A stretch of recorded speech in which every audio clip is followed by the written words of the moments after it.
Hello po sa inyong lahat mga kabiyahe, nagsimula na yung laman ni Grandmaster Wasiso dito kay Jose Martinez.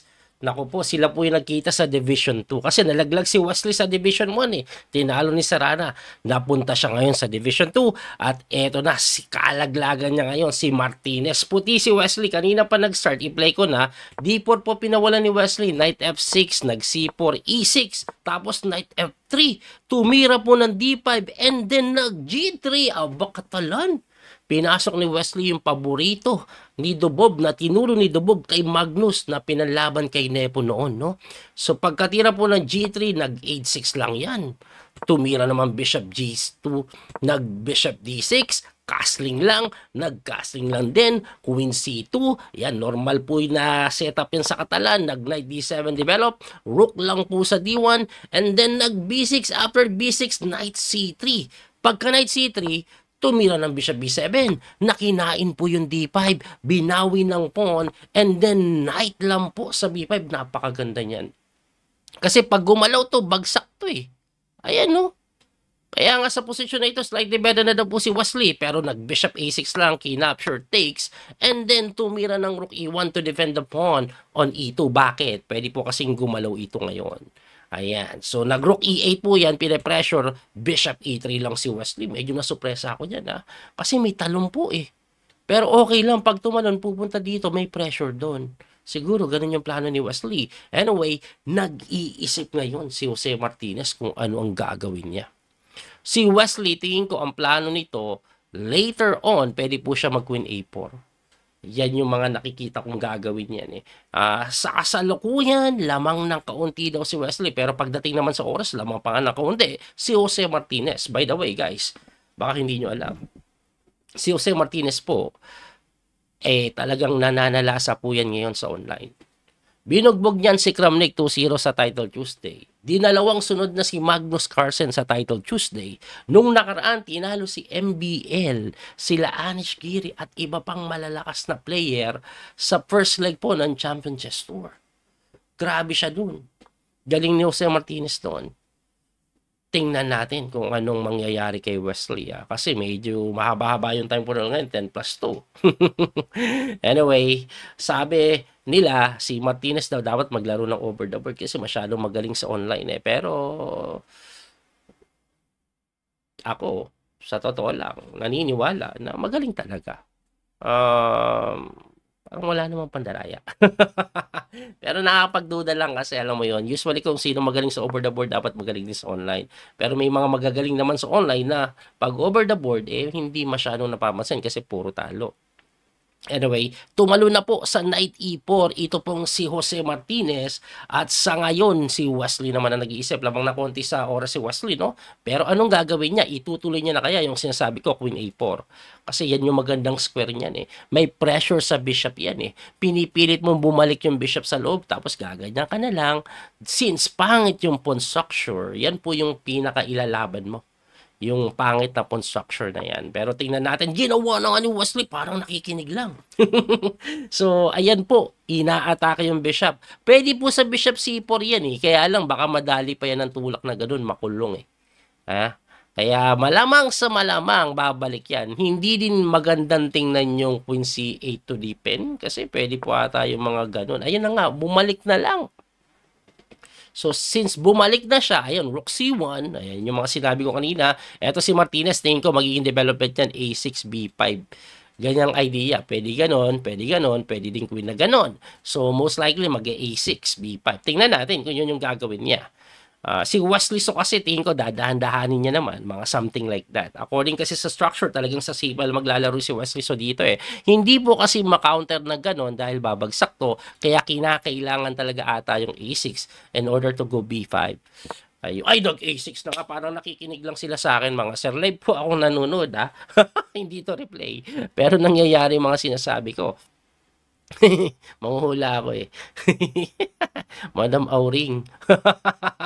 Anyway, ano ang gagawin ni Wesley? Ito yung nakikita kong play eh. Kaso, ang problema kasi dito, wala bang ganun-ganun? Aba, hindi eh. Hindi na tayo sinunod. Nag-knight lang po siya doon. Actually, number 1 engine move yung knight dito. According sa engine, yan na po ang pinakamagandang tira. You have to get rid of this knight kasi napakalakas niyan. And not just that, pag na-eliminate mo kasi yan, kumaption, example, yung bishop lalakas, may tutok dun po sa may pawn na nasa may D5. Double isolated. Yan po yung kalamangan ni Wesley dito. But ito pong position na to, hindi po ito winning for the side of Wesley. Slightly better lang. Okay? So, nag-iisip ngayon si Martinez kung ano ang gagawin niya. Si Martinez, nagcha-champion din to ng Title Tuesday. Grabe kalakas to. Oops, nag-knight lang po doon. Tamang support lang. Sige, kainin mo. I'm not even sure kung kakainin ng knight yan. Pag tinix, baka mag-pawn takes to heal the pawn structure o para ma-repair yung pawn structure na double isolated. No? Ang engine po, ang sinasuggest ng engine is knight F1 lang. Wow! Sabaw! Para saan? Ay, kukulungin po ata mag-F3, no? Hindi ako sigurado doon. Pwede daw knight F1 or if not, ay, grabe si Wesley. Parang engine. Yan ang engine na tirada. Knight F1 lang daw. Oh. Baka nga may mga F3 idea. Lamang na ng halos 1 minuto si Wesley sa oras. Exciting ito, guys. It's already almost 1 AM po sa Pilipinas. Nire-record ko to live ngayon, live. Hindi ako nag-live eh. Record lang to nating game 1. Anyway, tumalon yung kaboyo, sumugod naman siya, sir. Nakakapagtaka, kala mo mapupork, no? Pero may kain kasing ganon. Matalino din. Oh, ano nang gagawin ni Wesley? Kasi, oy, gumanon lang. Uy, napaatras. O, genius ka naman, no? Wala nang F3, kaya pwedeng umatras lang. I see. Ang gusto ko malaman, pag gumanon, ano gagawin pag gumanyan? Ay, pagka tinex, uy, itatabla ni Wes. Hindi siguro. Itatabla yan. Kinakabahan ako. Nung nakaraan, pinilit niya kay Sarana. I doubt na itatabla niya yan. Hindi. Huwag mo mapakabahin. Hindi. Ayan o. Iba ng play ni Wesley. Nagpipili. Tiningnan niya lang kung gusto ng tabla ng kalaban. O, Rook C2. Ay, sinabi ko din kanina yan. Di ba yung idea na ganyan? So, ngayon, B5, saan pupunta yung Reyna? Yan ang magandang tanong. Pwede Queen B3. O, magdodoble dito si Wesley. And then, saka ipapasok yung idea siguro later on. Ayan, gaganon. Lamang sa pawn structure, kaya hindi tatabla ni Wesley so yan. At sa ngayon nga, lamang pa po siya ng 1 minuto na sa oras. 1 minuto na. Hindi ako sigurado kung 4 na games ito eh. 4 na games ata ito. O 2 games lang. Alam ko sa first round, 2 games lang eh. Tapos sa second round yung 4 games. So this is first round po ng Division 2. Ewan ko kung 2 games ito eh. Malalaman natin. Anyway, umatras yung bishop, lumipat sa kabilang daigdig. Kasi wala nang ginagawa yan, naharangan siya sa sarili niya eh. Kaya yan. Tutulakan na. Subukan mong gumanon ulit. Tutulak pa rin yan si West. Kasi pagka takes, knight takes, may depensa eh. Walang knight takes na ganun, no? Tapos may kain doon. Tingnan natin, ha? Tingnan natin kung anong gagawin ni Martinez dito. Iba na to. Iba na ito. It's kasi inalis niya din yung bishop niya eh. Sige nga, paparating to. Itatalo niya na lang bang ganon? Tingnan na lang natin. Nag-iisip si Martinez.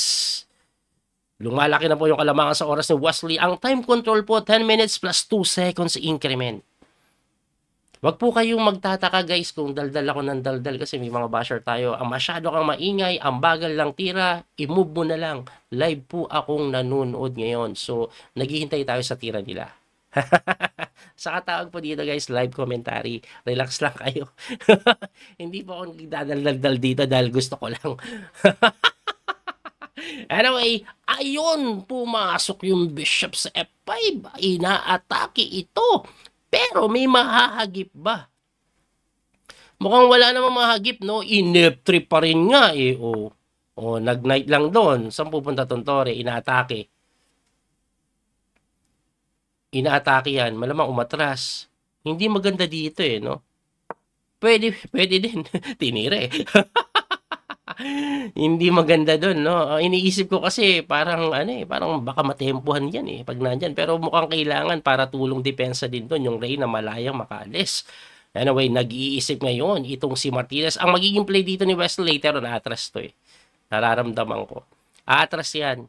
Tapos solid play, ganun. Oh. Ganun mangyayari dyan, tingin ko po. Uy, agresibo si Wes. Grabe ka aggressive. Ang isang malaking problema ng G-port na yan, nabutas yung F4 eh. Nabutas yung F4. I mean, hindi siya makaatras kasi makakatalon.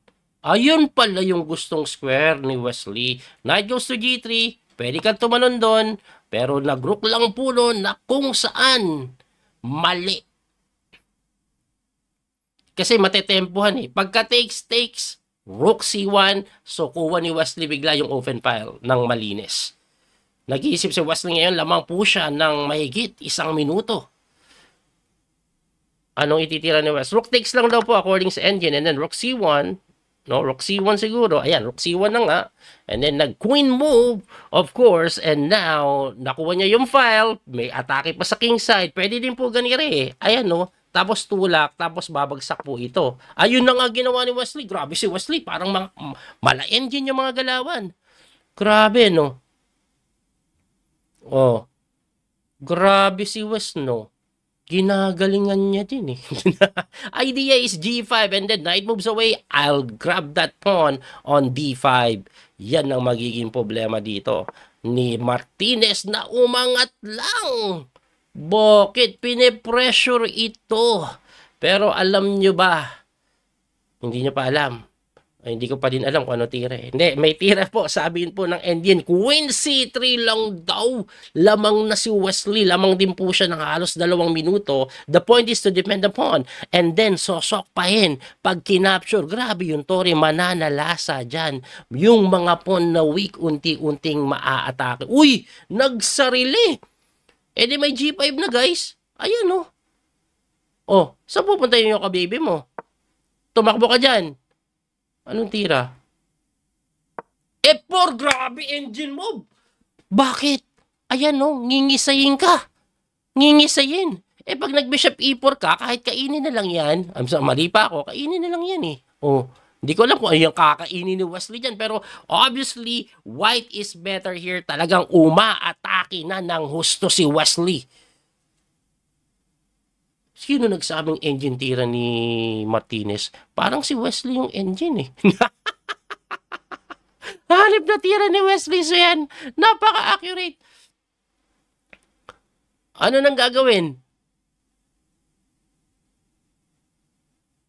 Hindi na makatira si Martinez dito. Less than 2 minutes na lang siya at bini-5 na lang ng gugulo pa nga. Siyempre, tatakbo yan. Malamang dito para madepensahan din, no? Kasi may capture eh. Masakit yun pag nakain. So, queen d2 and the thread's still there. Okay? Wala na ba siya pupunta? Queen c6 pala pwede, pero hindi siya best move. Though it's still better for the side of Wesley. Tumakbo lang. Aba, baby bobo. Eh, di kain lang. Siguro nga may ganyan, pero may ganun eh. Tama ba? Queen takes d6, knight takes e5. Gusto ko makita to eh. Capture, takes. Ay, nakapin siya.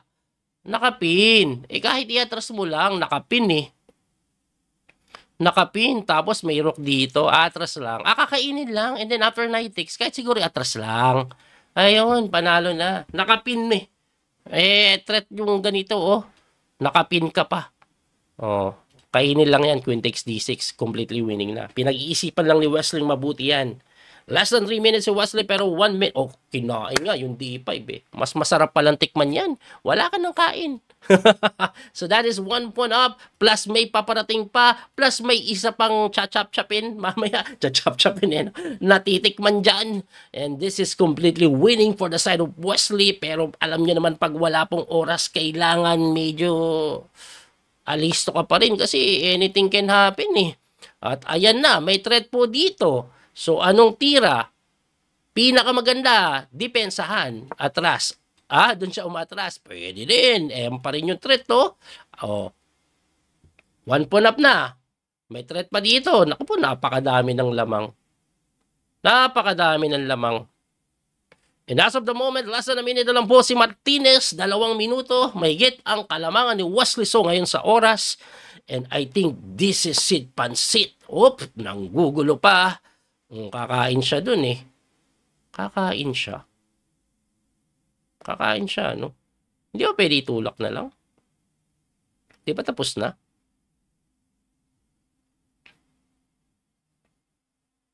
Didepensa pa ba? Hindi na siguro eh. Inatras lang! Teka, ano mangyayari pag kinain? Yung kanina, nakapin nga eh. Ang kulit mo ni Daniel eh. Inanalyze mo na kanina yan eh. Pag kinapture yan, Queen D5, nakapin nga kasi. May 5 pero parang pawn siyang malaki dyan. Pwede ba chicken lang? Tapos tikim, another pawn na tumataginting. That will be 2 pawns up for the side of Wesley So na. Diba? Diba guys? Engine number 1 move. Simple. Kumain ka ulit ng isang pawn. Manalasa ka na dyan. Baka pinag-iisipan pa ni Wesley. Hindi. Sabi ni Wesley, lives to lives. Palit-palit na tayo guys. Ilang na yung lamang kong pawn. Hindi ko na kailangan ng more. Hindi ko na kailangan ng more. Hindi ko na kailangan ng dagdag pa na kalamangan dahil eto na. This is more than enough to win the game. Sabi ni Wesley So. Ayun. So atras siguro yan para dito. Pressure doon. That will be another pawn. Grabe. Grabe naka-winning. Matras na nga lang. Kakainin na lang eh. Kain na. Doon na nga lang kumain ako. Dito kakain. May tikim din dito May tikim din doon. Libre din pala to. Grabe. Ang dami na. Sige. Lalimasin mo na yan. At si Jose Martinez hindi na kinaya ang bigat ng posisyon na parisay na langser. Grabe na parisign si Jose Martinez doon. Daming pun eh. 9 pun tapos outplayed na outplayed. According nga sa engine is plus 4.6. That is completely winning na po. Ayan. Ang sinasabi ko po yung kakainin yan, they capture lang doon. Atakado yung Torres saka pupunta. Saka punta? To the moon?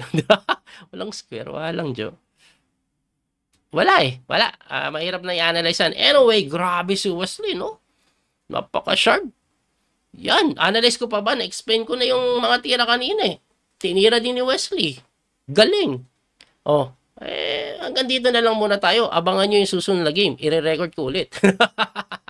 So, game 1, panalo po si Wesley. Sana magtuloy-tuloy panalo. Alam nyo ba kung anong meron po sa pinaglalabanan nila? Bukod po sa may cash prize yan, pag nag-champion si Wesley sa Division 2, pag siya po ang nag-champion dito, automatic sa next leg, kabracket niya na sila Magnus. Kung mananalo si Magnus. Matic, nandun na siya sa main event Division 1 knockout. Parang nangyari kay Kamer. Ganun nangyari kay Kamer, kaya nandun siya ngayon eh. Anyway, muli, ito man yung Coach Speedmaster Daniel Causo. Abangan nyo po yung game number 2. Hanggang sa muli pagkikita. God bless po mga kabiyade. Don't forget to like and share. Thank you. Bye-bye. That little mouse, 'cause I'm an albatross.